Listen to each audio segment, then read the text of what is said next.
Now, usually it tells you, okay, go. This meeting is being live streamed, so it's live streamed. Okay. Well, let's get into it, man. So we are up and running. What's that? We are up and running. We are actually live and streaming right now. Okay, man. And you looking as professional and dapper as you always do. You Thank you, show up the sir. right way. Thank you. All right. So I want to get right into it. We know you wrote this book, this magnificent book, ebook, 21 Money Making Businesses for College Students. But before we get started, I want to take it back. I want to bring back what we did on Friday, bring it here. Before we get started, I want to know your definition of Black excellence. I think that's a good warm up. Yeah. So as we talked about on your radio show, um, as I've always said, Black excellence is those individuals in the culture who strive to win and to be the best. Those individuals that understand that it's not just about them, but it's about the whole culture. So they do things that's going to be, thought about for years to come. Even decades, years to come. So okay, I'm getting some feedback. I don't know where that's coming from.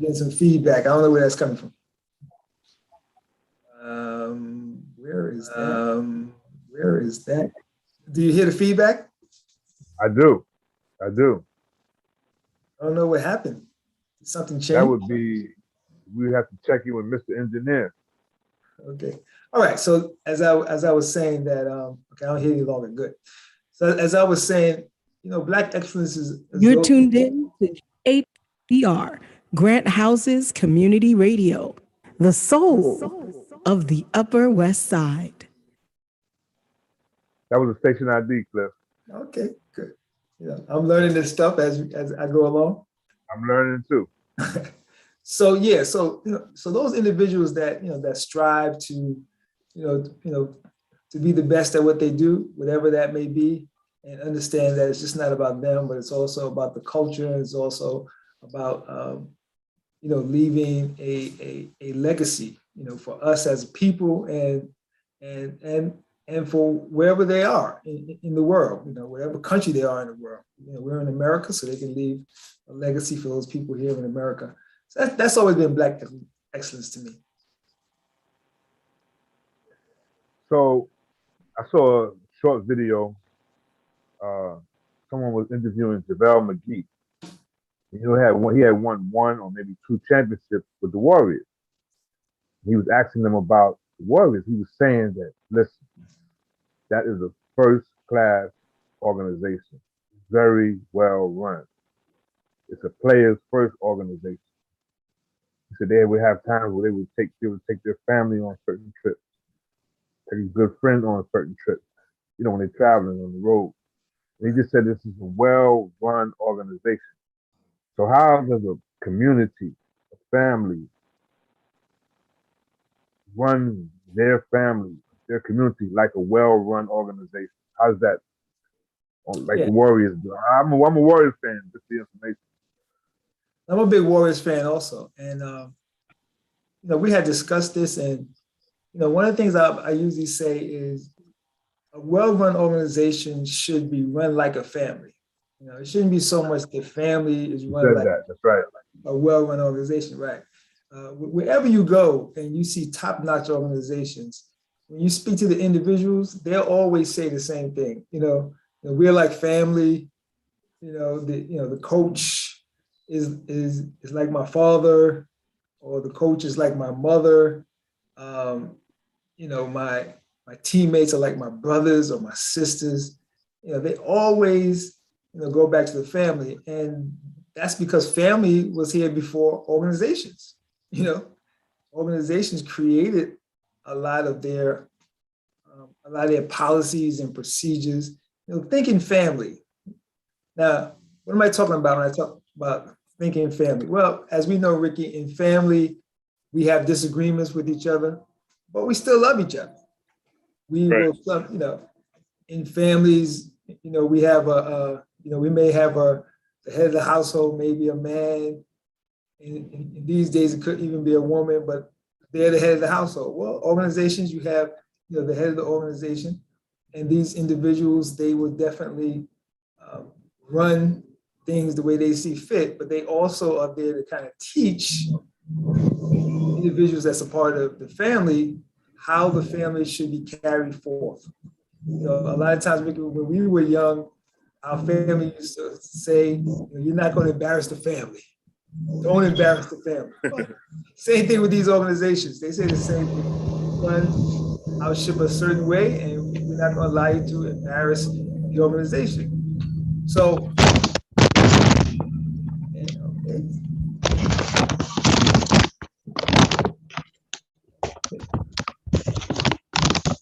Hi, Doug.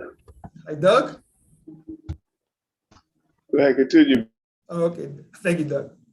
So we were just talking about a well-run organization. Yeah, well-run organization. So, if you really want to have a well-run organization, you need to look at the family structure and understand how families run, how well they do, and kind of use that as your guide. If you start there, I guarantee you that people in your organization will run through brick walls for you. And just like we run through brick walls for our family, we do anything for our family. And you remember the days, Rick, where families would have situations, right, with each other. But if someone from the outside of the family attacks anybody in the family, the whole family rallies around and like, you're not going to mess with my brother, my sister, my mother, my father. No. Yeah, but I seen you fighting your brother. Yeah, I can fight my brother, but you can't fight my brother. Right. I can talk bad, to my sister, but you can't talk bad to my sister. Right. So that's how you run a nice organization. Right. So some people have what they call an unfair advantage. And I don't want to call it unfair because you take a Klay Thompson, a Stephen Curry. Their father were NBA players. Yeah. Very good players for many years. So they were around NBA, around players. They've seen it. They've seen the work ethic and what it takes. So applying that to family, businesses, communities, how about that same principle? Because then other communities, they see entrepreneurs in the community, in different sects of different communities. They see it. Right. So what about in that case? Yeah, in those cases, it really comes down to what you have within you as an individual. Like I love the title of this show, what's in your hand. Not right. Like it's not like what's in everybody's hand. It's like what's in your hand. And basically, they were saying like what's in your heart, what's in your soul. And as we have learned in business and in life, just because you may not have anyone in your immediate upbringing who has done the things that you want to do, it doesn't mean that you don't have that hunger or that urge to do it. Like myself, there was no one in my family who ever had a business. My dad didn't have a business. My mother didn't have a business. My uncle, who was probably the most successful in the family, worked on Wall Street all his life, made tons and tons of money. He never had his own business. Even when I talked to him about it, he was like, that's just not my thing. So where did it come from, for me? Why did I want to have my own business? Well, it was just something in me that I really wanted to be my own boss. I really wanted to, kind of handle my own business. I would love to have set my own hours, and I wanted to do things a certain way. I want to do things my way. So, you look at someone like, as you were mentioning, those NBA players like Klay Thompson and Steph Curry, even if their fathers didn't play basketball, they love the game so much that they may have still been on that same journey. True, but to be hanging around other NBA players, I mean, even Kobe sort of had that kind of edge. Yeah, Jelly Bean Bryant, his father. I mean, you're absolutely correct. But I guess the point I'm just trying to make is that you don't have to have that edge to be the greatest of all time. Michael Jordan didn't have that, and he still became the greatest of all time. So You don't have to have that. But if you do have it, and this is one of the things that I'm pushing, is that we got individuals like myself, individuals like you who have been around for a while, and we're able to give back. So for Steph Curry's dad, Dell, and for Klay Thompson's dad, Michael Thompson, if they're able to give back, to their kids or to the kids around them, and push them to to go the route to be great, to be, as you said, excellent, then that's great. I mean, that's what we need in our culture. We need more people who have done things to give back and to push those individuals and say, hey, I've done it, you can do it too. So, it goes both ways. And I'm really proud of those guys for being as great as they are, because as you can see from Klay Thompson and Steph Curry, they're going to be passing this on to their kids. As Kobe was passing it on to his daughter would have been a great one. She was on her way to being great, right? Like he was on his way. Mindset. Yeah, yeah. And Kobe was much better than his dad. His dad was a good ball player, but Kobe was much better. His daughter looked like she was going to be setting some records in the WNBA, and she was only 14, 15 years of age. So, yeah. Yeah, but see, Kobe was smart because his father was good. He said, wait a minute, this guy is the guy I want to look at. That guy MJ, that's my model. Right. That's the guy he modeled. Right. So on the other side, you talk about Michael Jordan. He had two sons. They played college ball, but they weren't like first round NBA draft picks playing in the pros. Right. I mean, they were pretty good players, but they didn't make the pros. Michael Jordan, two sons, two of them. Yeah. Muhammad Ali, his son never boxed. Yeah. So, Floyd Mayweather Sr. was a pretty good fighter, but his son wound up being way better than him. Yeah. So yeah. Can you explain the difference there? You can't. There's no explanation. That's why I say it goes back to what's in you. What's in you? What's in your head? Right. So you can't explain it. We don't know. Whatever's in someone's heart, whatever's in someone's soul. As you know, Ricky, I'm big on the universe. The universe, gives us these gifts, and we just use it. I mean, we know individuals who may come from a certain background or a certain family, and they don't do anything that their family did. They become great in something else, and they say, where did it come from? I don't know. Everybody in our family were cops. Our child is one of the greatest singers of all time. Where'd that come from? No one knows. The universe is very funny. And you know what, Rick? We shouldn't even try to explain it. We just pray about it. We give it to a higher power, and we say thank you. We say thank you for giving us these gifts, and thank you for allowing us to use these gifts. Now, when you were working at Bronx Community College, did you see students that had special gifts that they were like, wow, like really giftiness students up there? Oh yeah, absolutely. I mean, I brought one of them to your show last year, or was it two? It's been almost 2 years now. Adam the Next, who is a gifted young singer. He was one of my students. He just has it. He has the ear for music. He can sing. He can write. He plays instruments. He plays multiple instruments. So you just see it. I mean, when you see it, you recognize it. Everyone recognizes outstanding talent, and he definitely was one of those people who had talent. I've seen dancers, and then I've just seen those individuals who seem like they're just naturally smart, like they retain information where studying is like secondary to them. They read what they need to read, and they go to class, they take a test, and they knock it out. Like at the school, we have what they call the 4.0 club.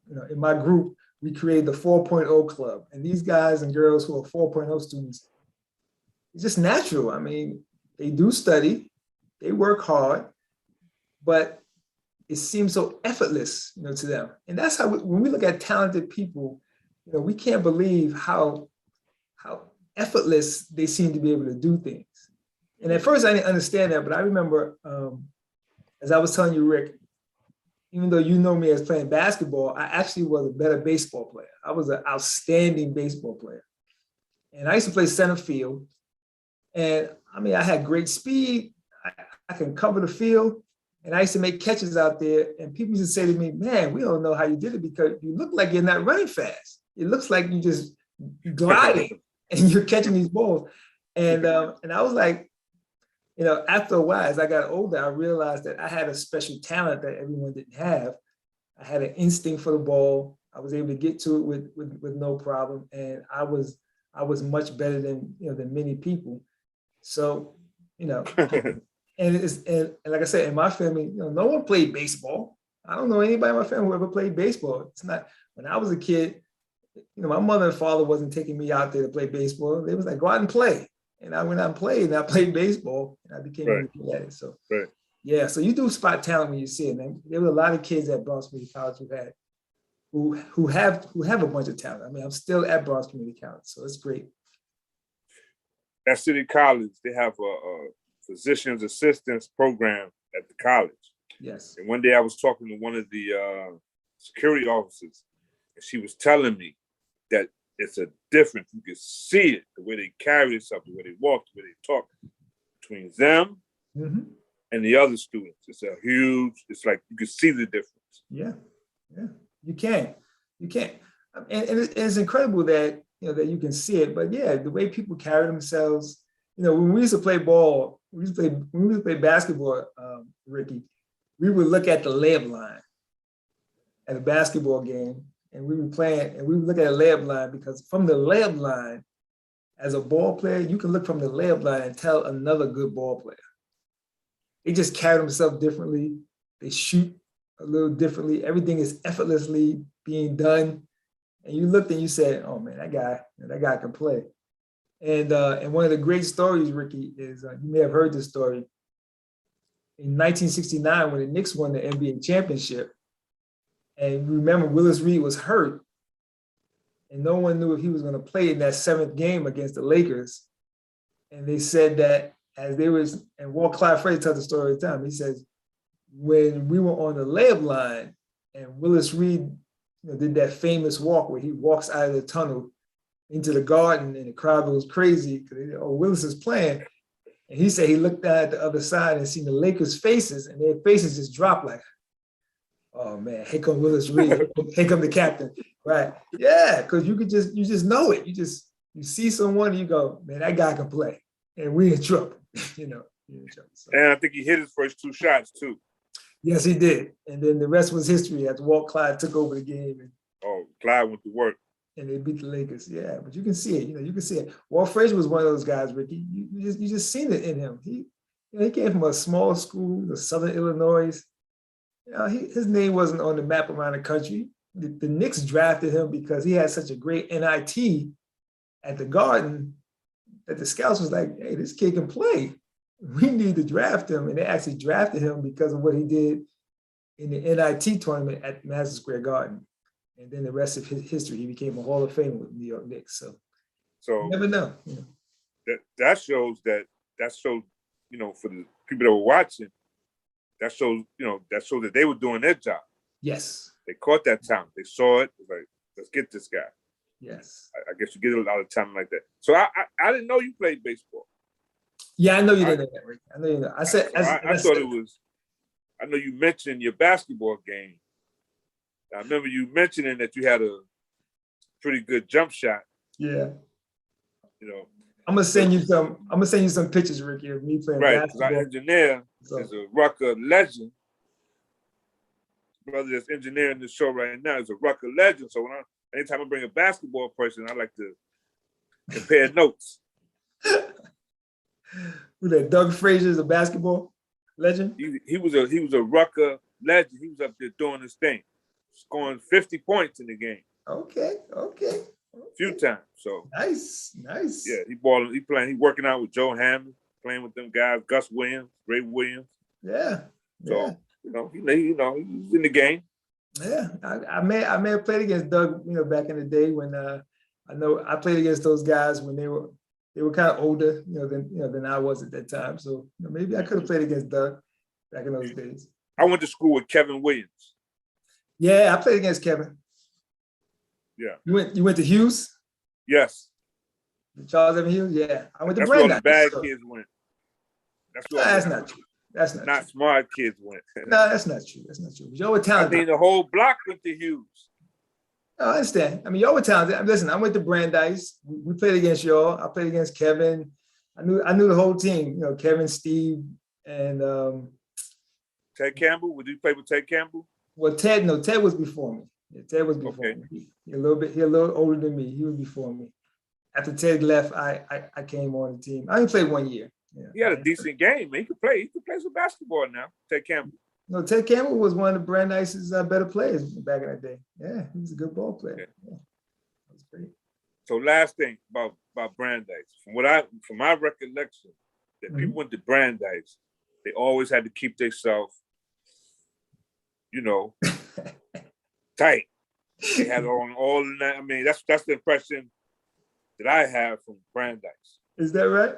All right. Yeah. So maybe I fit right in. You know, I don't know if you remember, they had the overlap pants, double overlap pants, and British Walkers and all that stuff. Of course, I had all that. The guys and the girls were sharp and Brandeis. Well, that's why I fit right in. Right. Yeah, we were sharp. So now this book, 21 Money-Making Businesses for College Students. What made you decide to write? You keep emphasizing college students. I think, as I was saying to you before, it's just 21 money-making business for the year 2021. Okay. Okay. Yeah, it's not just for college students. It's that because I work in higher education, and I'm pushing it. I want college students to really, really understand the importance of starting a business, you know, young and early. As we know, most of the big businesses out here were started by individuals when they were in college. So college is what we call a great incubator. Ideas are flowing. You know, you got a captive audience right there on any campus. So you really get an opportunity to use the resources in college. You don't have to spend a lot of money because the resources are right there and you can do everything you need to do while you're in college. So that's the reason why I say college students, but really, Rick, it's just for everybody. Because as you know, in college, I have students from 18 to 80. You could be any age in college, right? A lot of people come back. So, so it's really for anyone who really wants to start a business. And these are just ideas that you, as an individual who may be watching this show, you can start your business. You don't have to have gone to college to start a business. I like to use college because college is really an incubator. Okay. So where can a person go, right? Where can a person go to learn how to do business, or basically how to run a business? Because one thing to say I'm in business, but how to run a business. Yeah. I don't know if you're familiar with George Fraser. He said some people got business. They got business. Yeah. They don't have businesses. They have business. Right. It's a big difference. It is a big difference, and I know I was just talking to one of my partners that you may know, C. Thomas Gambrell, and C. Thomas now runs a company called Prep to Own, and it kind of prepares you to own a business. So there's many places you can go. I know myself, what I'm going to be doing is putting together a webinar for those individuals who download the book. I'm going to put on a webinar, and I'm going to be teaching the ins and outs of how to start a business and then how to maintain the business, over a period of time. Because you're absolutely correct. A lot of people may start a business, but they really don't know the technicalities of how to maintain a business. So where can you go? You can go many, many places. You can come to my website, download the book. I'm going to be having a webinar before the year is out, where I'm going to be teaching those ins and outs, those nuts and bolts of how to start a business and how to maintain it, how to keep it going. Because some people can start a business and you need seed money. Some individuals, barely need any type of money. With the internet now, with online stuff, right now, this show is being live streamed on YouTube. That's fantastic, Ricky. We didn't have that when we were kids. We didn't have a place where we can actually live stream something. If you want a television show, you can actually create your own television show for free. because of technology. So you don't need as much seed money to start businesses as you used to because of the online world. So we'll be talking about all that type of stuff in the webinar I'm going to create. Wow. How important is it that, we talked about it a little bit earlier, but we didn't really define it, that positive, that PMA, that positive mental attitude. How important is that moving forward into a business? Yeah, well, that's very important. I think what the pandemic has done, the pandemic has really, really put a spotlight on a lot of the mental, downfalls, I should say. The mental downfalls that we as a people have suffered, because all of that came to light, during the pandemic. All of the suffering that we've been going through as a culture, kind of came to the forefront. We realized that our healthcare system was not built for us. They didn't really care about us, so we weren't a healthy people. When you say us, what do you mean us? Us, the culture, African American and Latino people. Because of COVID, it really showed that, as soon as COVID hit, Black and Latino people were hit. We were devastated. Where most of the individuals who caught COVID and most individuals who died from COVID were Black and brown people. So, we don't have good health care for us. And then it also showed about the whole job stability issue. A lot of us are working in those jobs where, because of COVID, the jobs shut down, and then a lot of us lost jobs, right? We were essential workers, but we were also the ones that was let go first, right? First one to be let go, the last one to be hired, right? So, and all that comes from the whole mental capacity, that whole I don't know if I'm good enough to be where the other cultures are. I don't know if I have what it takes to be there. That's all mental. That's all in your head, right? Because right now, everything that we need is out here, is in front of us. A lot of information that we need is right on these little computers right here. Your phone is a computer. You can go and you can look up anything that you want to look up. You can study anything that you want to study. Right on your phone, you can do that, right? But if you don't have the mental capacity to understand how important it is. You're tuned in to GHCR, Grant Houses Community Radio, home of the Community News Service. If you don't have the mental understanding, the mental capacity to go and understand that you have, once again, we're going back to your title, you have the power in your hands, right here, to learn what you want to learn and do the things that you want to do, then that all comes from you having a lack of mental strength, the lack of mental understanding. So when you ask that question about how important is it, it's very important, because we want to change our culture and want our culture to know that you can do anything that you want to do. But before we can tell you what you can do, we have to first get your mind to the place where you believe that you can do it. If you don't believe you can do it, you're not going to be able to do it. And getting back to your sports analogies, like you like to use sports a lot, getting back to your sports analogies, you were a boxer and you could have came to the gym and a trainer could have seen you, Ricky, and said, man, you got great hands, you got great movement, you got great footwork. I think I can turn you into a champion.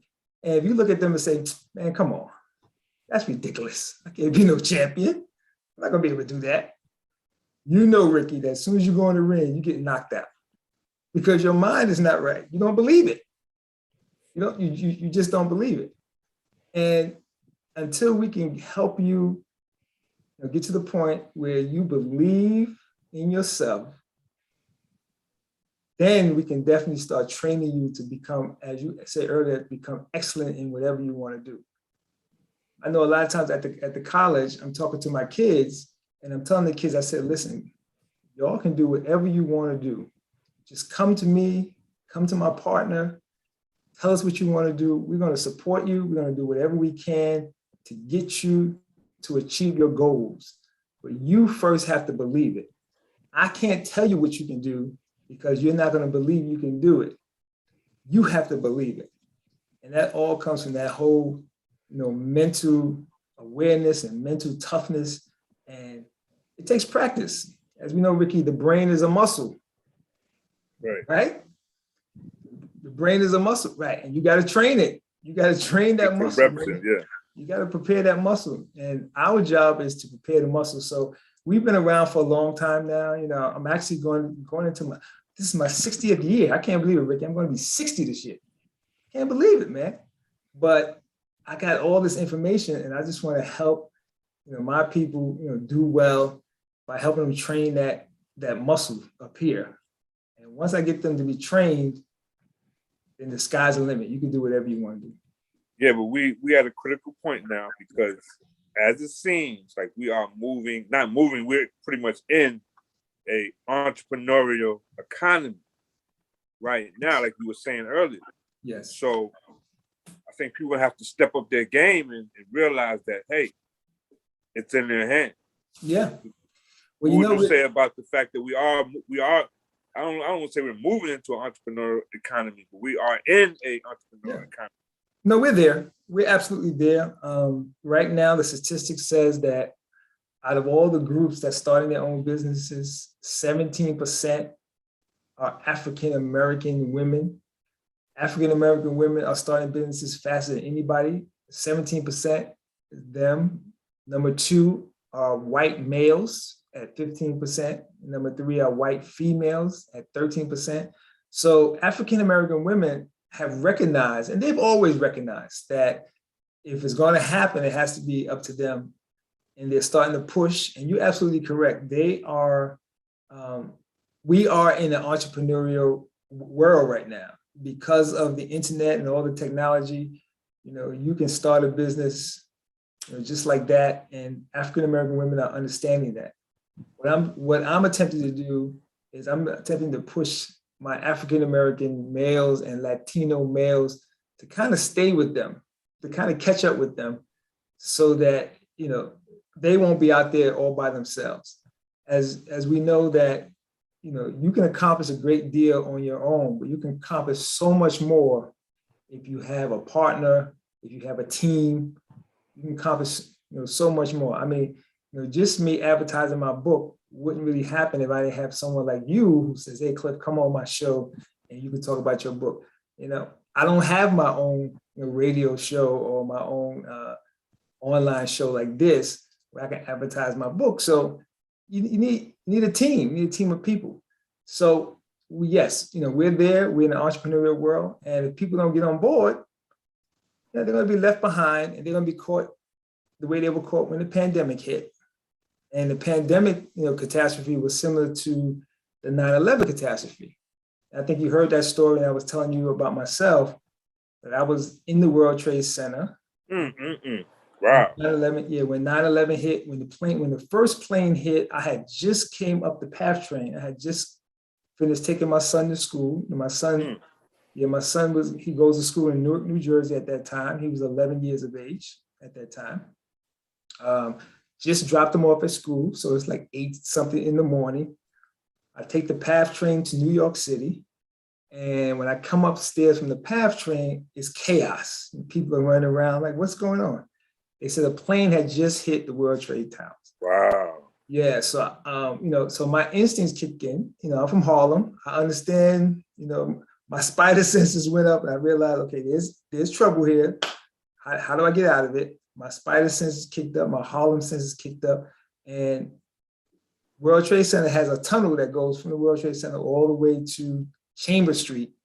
And I walked through that tunnel. Got on the train because no one knew what was going on. So the trains were still running. Got on the train and came up to Harlem, and then we found out what happened. So, the Lord spared me. But if you remember, Rick, when that happened, everything stopped. First, the world stopped for a short period of time, but then America stopped for a short period of time, and then New York City was just shut down. All businesses stopped. And at that time, Ricky, I was in the midst of being hired at City College. And what happened? I got interviewed in August. I was expecting a phone call in September so I can start. And because of the World Trade Center catastrophe, no hiring was being done. They said, no, we're not going to be able to hire anybody. We got to make sure everything is in order and stuff like that. So I didn't get hired for the city college job until February of 2002. So I'm in between jobs. So I had to go September, October, November, December, January, February. So I went 6 months. But because I had my own business and I had stacked away some money from that side business as I was working, I stacked away some money, I was able to sustain myself for 6 months. Now, use that same scenario with the pandemic. When the pandemic hit, so many people lost jobs. So many people couldn't pay rent. So many people couldn't do a lot of things when it comes down to income. None of them had a side gig like myself. Well, I shouldn't say none of them, but those people that didn't have a side gig like myself didn't have any money stacked away so that they can maintain themselves through the pandemic. They had to rely on the stimulus checks, which was nice. They had to rely on unemployment, which was nice. But guess what, Ricky? All that stuff stopped. The government says, okay, all right, we finished giving out money. You've gotten all you can get. That's over with now. Now what are you going to do, right? So that's why it's imperative that we help people understand that having your own business, even if it's a side hustle, will help you in the long run, because it's always good to have some type of income, coming in on the side, whatever it may do, whatever it might do. And, what I'm going to be doing is teaching people how to take that side hustle and kind of legitimizing it so that individuals can take advantage of the tax codes. The United States tax codes were created for businesses. Right. And Ricky, people don't understand, when Donald Trump was running for presidency and he was telling Hillary Clinton, don't get mad at me because I didn't have to pay a big amount of taxes. You wrote the tax code. I'm just following the tax code, right? The tax code says I can deduct this, I can deduct that, I can deduct that. Don't get mad at me. And what can you say to Donald Trump? He's like, yeah, you know what? He's right. So we want people to take advantage of that. If he can take advantage of it, so can we. Small businesses can take advantage of the tax code. Right. So how important is it to know what's coming down the road? I'll give you an example. Mm-hmm. I used to go to a store called Blockbusters. I used to get VHS tape, Yes. and then they got rid of the DVDs. Yes. Guess what? Netflix came in, bam, knocked them out the box. Yes. Few businesses like that, they got knocked out the box. Barnes and Noble took a big hit. Yes. Amazon. Yes. So how important is it to know what's coming down the road, as opposed to just picking a business, but a business that moving into the future? Yeah, that's important. I mean, you got to know the trends. You got to look at the trends. You got to kind of know the trends. But I would tell individuals, pick a business that, that kind of sustains itself, right? We know certain businesses, we don't care what the trends are going to be around forever. Now, for instance, for example, I'm giving you for example. So here's a great example. I just interviewed a couple, a husband and a wife. The wife used to be one of my students, and her and her husband started their own business. And you know what business they're in? And I have this in my book. Landscaping and snow removal. Okay. That business is not going anywhere. People who own homes want their lawns to look good. Okay. People who own homes and small businesses want snow to be removed from their property. Right. That's not going anywhere. And it was a great story from them because he started off where they both was living in the Bronx. They moved upstate New York, but they were still commuting back to the Bronx to go to work. And it was getting tiring. So this gentleman is, he's commuting back and forth, and he's trying to find a way that he can kind of, do work up where he lives, and he doesn't have to, move back and forth. He could be with his family. And his cousin, his brother-in-law, was doing a landscaping business up there, and he joined him on weekends.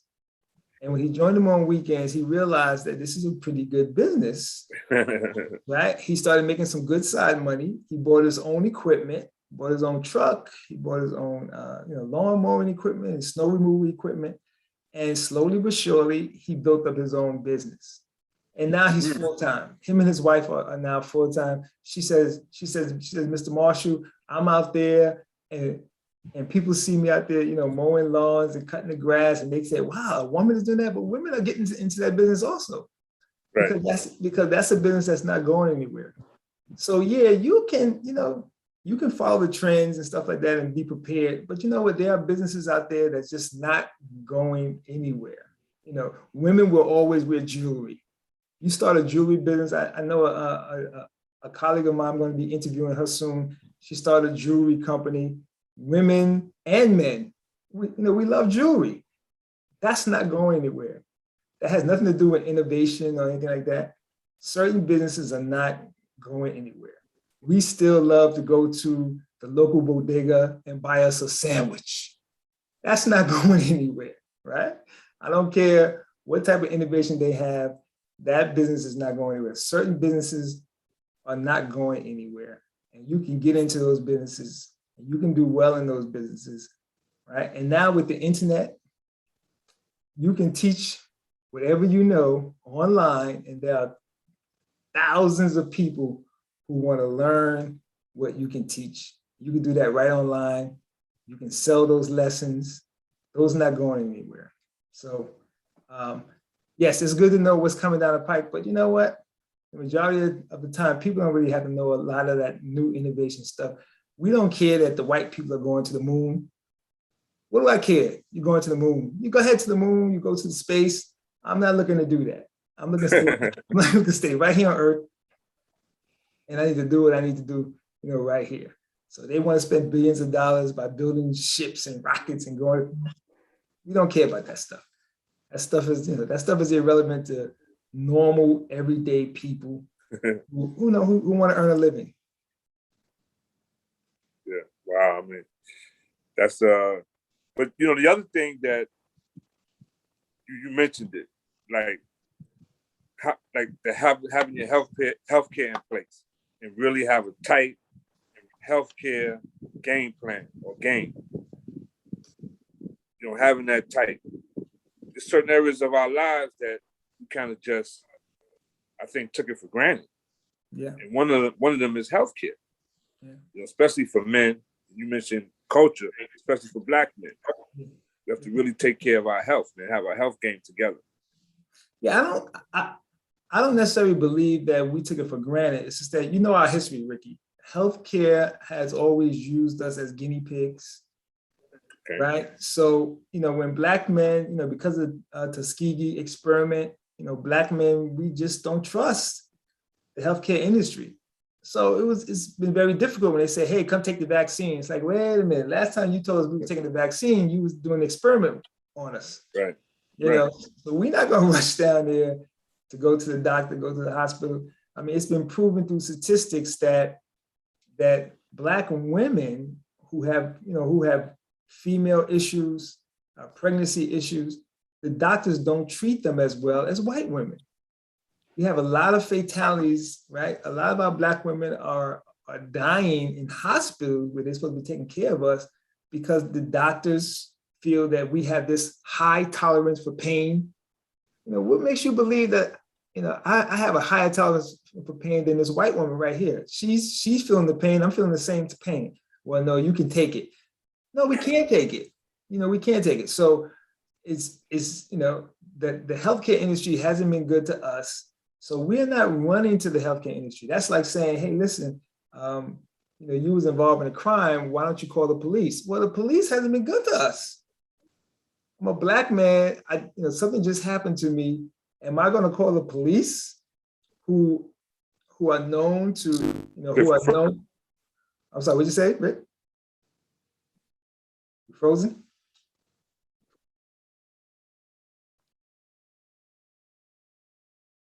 Froze up there for a second.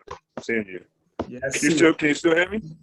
I hear you now. There we go. Going back?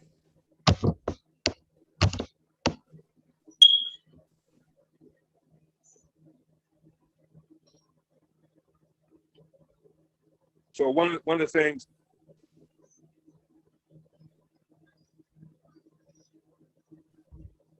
Hey Rick, you might want to turn your video off for a second, Rick.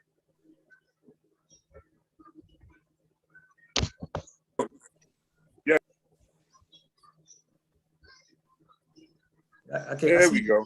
I see your eyes moving. You good? I can hear you, Cliff. I can hear you now. Okay, that's good. Let me get that website where people can get the book again, Cliff. Yes, so that's www.cliffordlmarshall.com.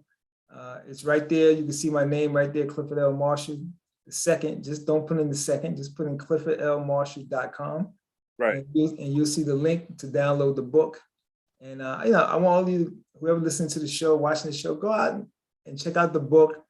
Has a lot of ideas, 21 money-making businesses. But even if those ideas are not for you, it may be for somebody that you know, or it may give you another idea that you can implement.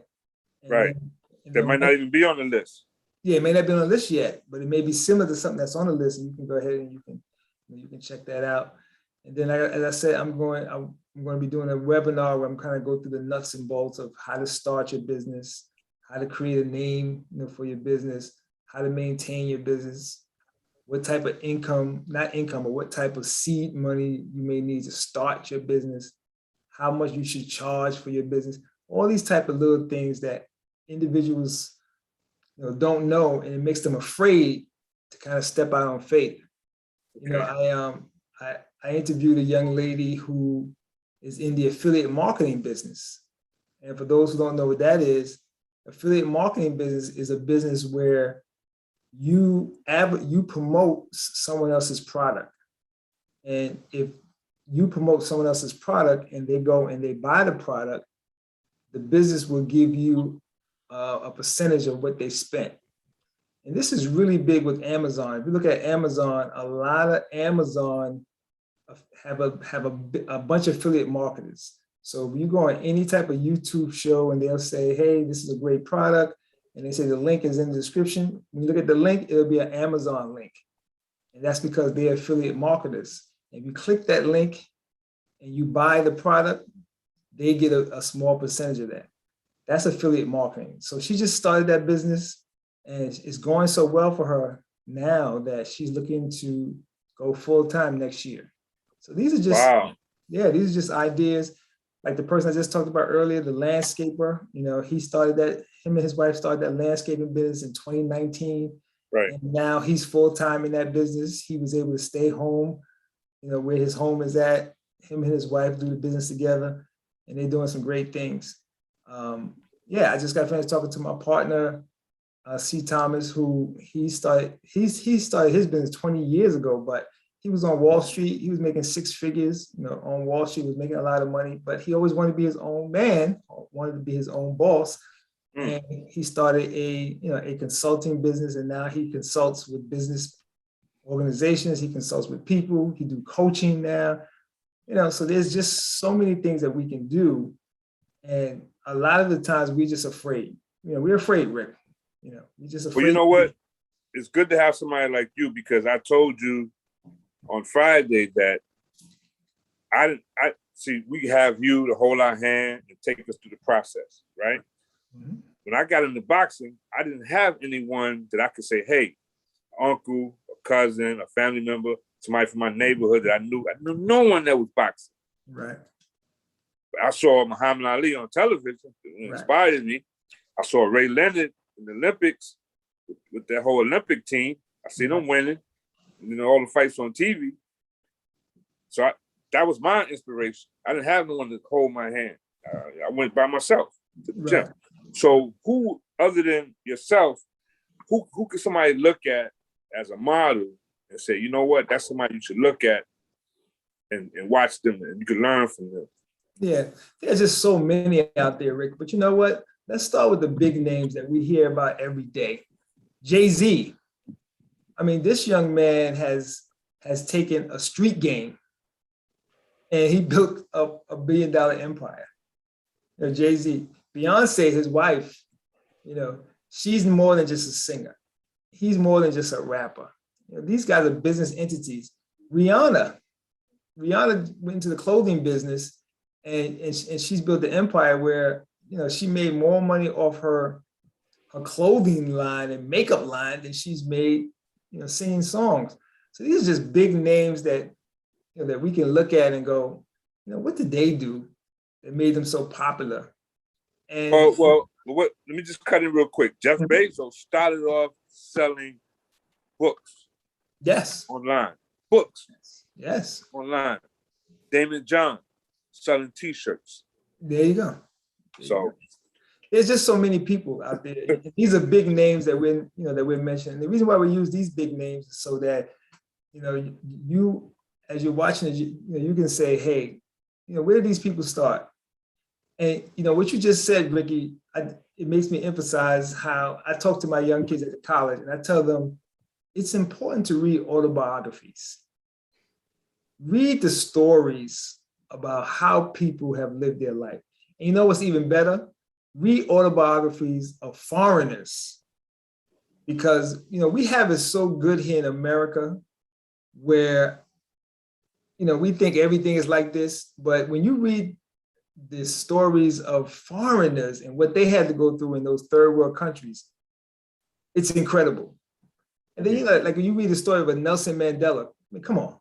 I mean, that's 27 years. This guy was in prison, and then he became the president of the country. Right.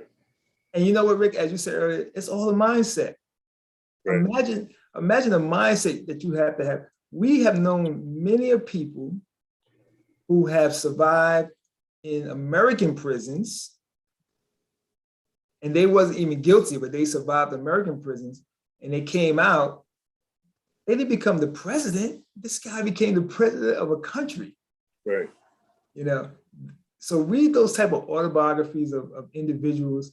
And once you read that stuff really, you know, builds within you. It really helps your character within inside. It helps your mindset. It helps you understand that a lot of people who have built big businesses, who have become very successful, started off with humble beginnings.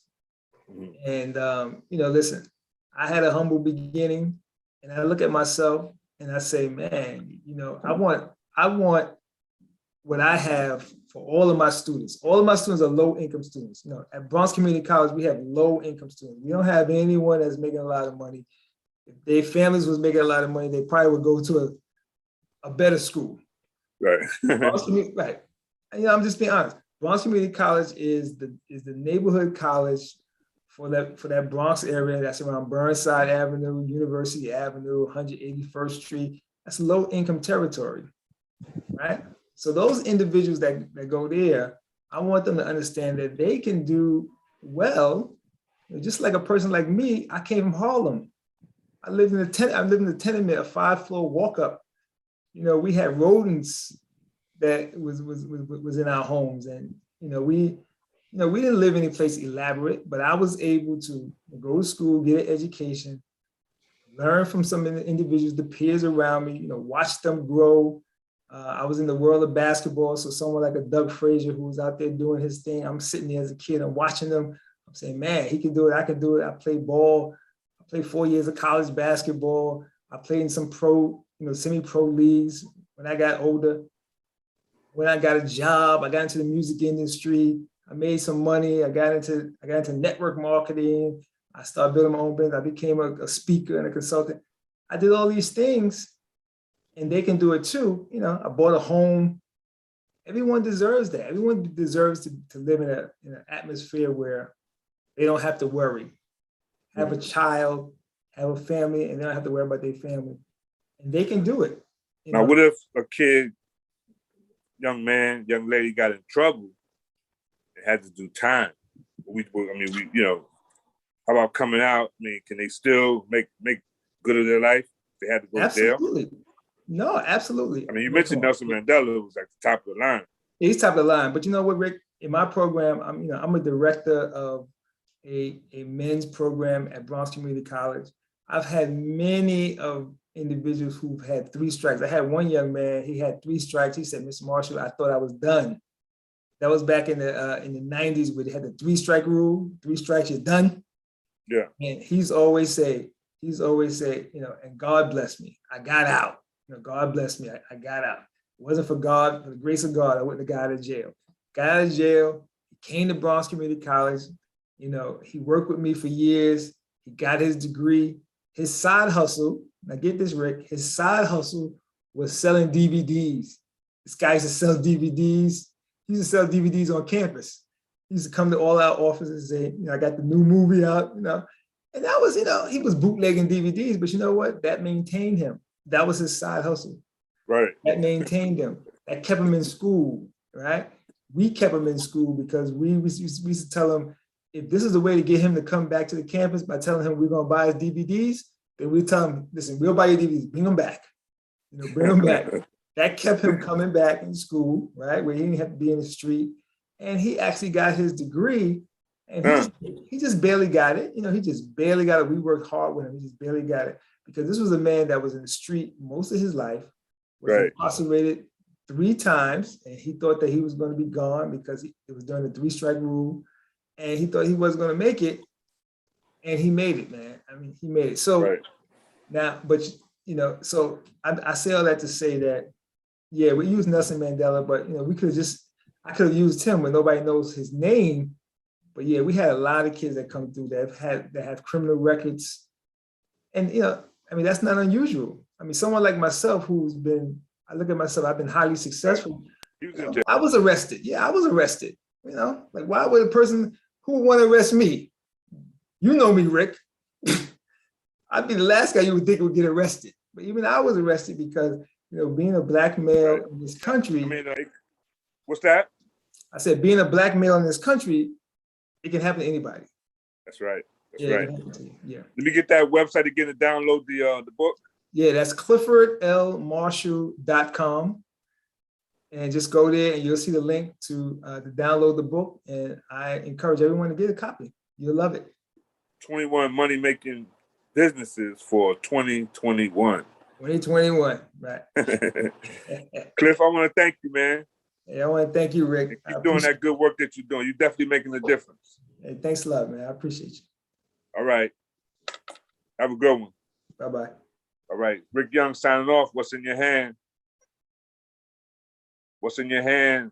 That's GHCR 95.9 FM.